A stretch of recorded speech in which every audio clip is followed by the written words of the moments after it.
नमस्कार, आप देख रहे हैं द अमर टाइम्स, देश प्रदेश का तेजी से उभरता हुआ न्यूज चैनल। आइए देखते हैं आज की खबर में क्या कुछ है खास। सदन में चर्चा होती है। आज विधानमंडल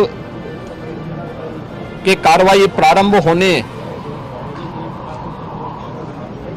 के साथ ही महामहिम राज्यपाल जी का महत्वपूर्ण अभिभाषण संवेद सदन को महामहिम राज्यपाल जी के द्वारा अपने अभिभाषण के माध्यम से संबोधन होगा। इसके उपरांत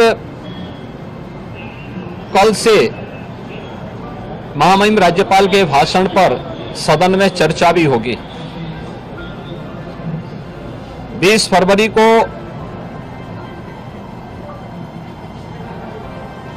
वर्ष 2025-26 का उत्तर प्रदेश का सामान्य बजट सदन में प्रस्तुत होगा। सदन 18 फरवरी से लेकर 5 मार्च तक के लिए प्रस्तावित किया गया है। उत्तर प्रदेश के इतिहास में ऐसे बहुत कम क्षण आए हैं जब इतने लंबे समय के लिए सदन आहूत किया गया हो, लेकिन सदन की कार्रवाई सुचारू रूप से संपन्न हो, यह केवल सत्ता पक्ष का ही दायित्व नहीं होता है, बल्कि विपक्ष का भी उतना ही महत्वपूर्ण दायित्व बनता है। सदन चर्चा परिचर्चा का एक मंच बने। उत्तर प्रदेश के विकास को लेकर के डबल इंजन की भारतीय जनता पार्टी की सरकार ने पिछले लगभग 8 वर्ष के अंदर जो प्रतिमान स्थापित किए हैं वह अभूतपूर्व है। उसकी झलक अभिभाषण के माध्यम से भी और सदन के अंदर चर्चा परिचर्चा के माध्यम से भी देखने को मिलता है।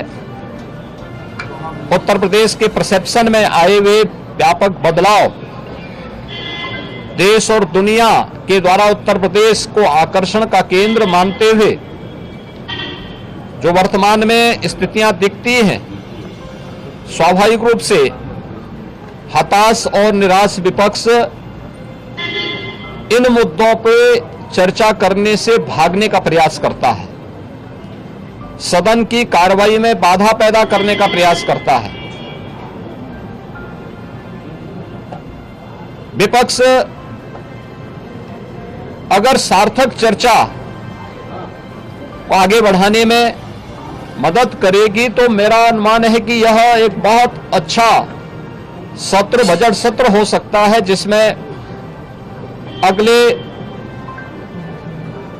5 मार्च तक चलने वाली सदन की कार्रवाई को न केवल महामहिम राज्यपाल जी के भाषण पर चर्चा करने और सभी सदस्यों को अपनी बात को रखने का, बल्कि सामान्य बजट और अनुदान मांगों पर भी चर्चा के साथ ही विधायी कार्यों को संपन्न करने के साथ साथ अन्य महत्वपूर्ण मुद्दों पर भी, जनहित से जुड़े हुए महत्वपूर्ण मुद्दों पर भी प्रभावी चर्चा का एक मंच सदन बन सकता है और माननीय सदस्यों को अपनी बात को प्रभावी ढंग से रखने का एक अवसर भी प्राप्त होगा। हम उम्मीद करते हैं कि हार की हताशा से परेशान विपक्ष अपनी इस खुन्नस को सदन पर नहीं उतारेगा। सदन की कार्रवाई को सुचारू रूप से संचालन करने में एक सकारात्मक योगदान की हम अपेक्षा करते हैं और मैं सरकार की तरफ से आश्वस्त करता हूं कि जिस भी मुद्दे पर, यद्यपि अभिभाषण और बजट अपने आप में समग्रता को लेकर के 2 महत्वपूर्ण मुद्दे होते हैं, जिनमें विपक्ष ही नहीं बल्कि सदन का हर सदस्य अपनी बात को प्रभावी ढंग से रख सकता है, लेकिन इसके इतर भी अगर किसी मुद्दे पर विपक्ष चर्चा करना चाहेगा सरकार उसका तथ्यात्मक जवाब देने के लिए पूरी तौर पर तैयार है। लेकिन हम चाहते हैं कि एक सार्थक चर्चा का मंच सदन बनने चाहिए। आरोप प्रत्यारोप या फिर असंसदीय आचरण से इस समस्या का समाधान नहीं हो सकता।